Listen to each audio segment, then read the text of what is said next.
जो प्रधानमंत्री देश में 12 साल में एक प्रेस कॉन्फ्रेंस ना कर सका हो, टेलीप्रॉम्प्टर पे अगर लाइट चली जाए तो सुनाई दे रहा है हेलो हेलो बोलने लग जाए, उसको हम आज सबसे बड़ा वक्ता मानते हैं। किस तरह से election commission of India Bharatiya Janata party का पिट्ठू बनकर काम कर रहा है। लेकिन सुप्रीम कोर्ट को भी कहीं ना कहीं लज्जा आनी चाहिए, जो कहता है इस बार वोट नहीं डालेंगे तो अगली बार डाल लेंगे। जैसे मंगलवार का भंडारा है, इस मंगलवार नहीं खाएंगे, अगली बार खा लेंगे। इनकी विदेश नीति हमेशा से ढुलमुल रही है। आज हालत यह है, 5 दिन पहले कहते हैं पाकिस्तान तो मीडिएशन करके दलाली कर रहा है, फिर 5 दिन बाद राजनाथ जी कहते हैं हम भी तैयार हैं। जिस तरह से चाहे वो इजराइल का मैटर हो, मोदी जी गए वहां पर युद्ध से 2 दिन पहले, उनको पता नहीं चला युद्ध हो रहा है कि नहीं हो रहा है। लेकिन दुर्भाग्य यह है कि आज देश के अंदर जिस तरह के हालात हो गए, सब कुछ बंधक बना लिया गया है।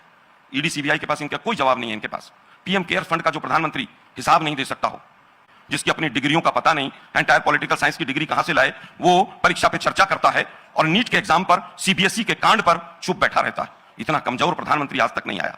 वो दबा रहता है।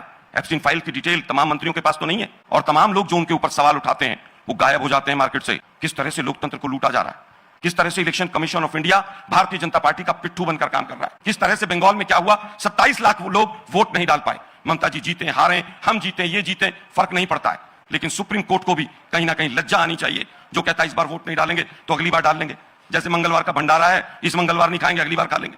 देश के लोकतंत्र को हम कहां लेकर जा रहे हैं। काफी लंबा हो गया, आप देखिए टाइम खत्म हो रहा है। बंगाल में इन्होंने गाय के नाम पर वोट मांगा और सरकार आने के बाद कहा कि जो बुजुर्ग 14 साल की गाय है उसको काटने की परमिशन इजाजत हम देते हैं। राम मंदिर का पैसा लूटेंगे, चंदा चोरी करेंगे, चढ़ावा खा जाएंगे। अब आप जवाब दीजिए। भाई क्या तरीका है भाई बीच में, आप समय मुझे इतने की ही इजाजत नहीं, ऐसा नहीं होगी डिबेट कि लगातार 20 मिनट बोलेंगे और उसके बाद आप गाय पे जवाब दीजिए। गाय को काटने की परमिशन दी कि नहीं आपकी? अरे सुनिए, अब मैं बताता हूँ, गाय को नहीं पता होता है उनको मैं बताना चाहता हूँ। अभी ये कह रहे हैं पाकिस्तान ने भी गाय, इनको जानकारी नहीं है। अरे गाय तो आपके तो नेहरू जी गाय खाते थे, और ये प्रेसिडेंशियल आर्काइव में लिखा है। छोड़ो, गाय हमारी माता है, उसको खाना है। 1952 में पहला राज्य था उत्तर प्रदेश बात कर रहे हैं जिस पर पंडित नेहरू ने बैन लगाया था। ये क्या पहले प्रधानमंत्री हैं आप आ गए अपने लेवल पे। गाय को बताइए ना भाई, मैं तो कह रहा हूँ गाय के नाम पर वोट मांगते हो और गाय काटने की परमिशन देते हो। अवधि नहीं देता आप दोनों का हमारे जुड़ने के लिए बहुत बिल्कुल इस बात से सहमत नहीं हूं। 20 मिनट भाषण देंगे और जवाब तक देने को नहीं देंगे, लगातार चिल्लाएंगे, ऐसे नहीं हो सकती डिबेट। और नहीं, और ये नहीं होना चाहिए रिकॉर्डिंग।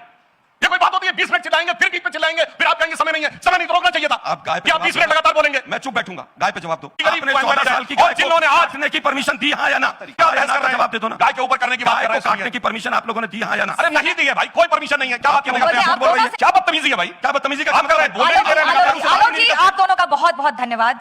मैं दोनों से अब दो दिए भाई। नहीं, आपका रिकॉर्ड में एक पॉइंट क्लियर करना चाहता हूं। पाकिस्तान का बहुत देते रहो और आप दो की हमारी। आलोक जी प्लीज। क्या हो रहा है भाई? आलोक जी देश का बदतमीजी की हद है, देश का बदतमीजी की हद है।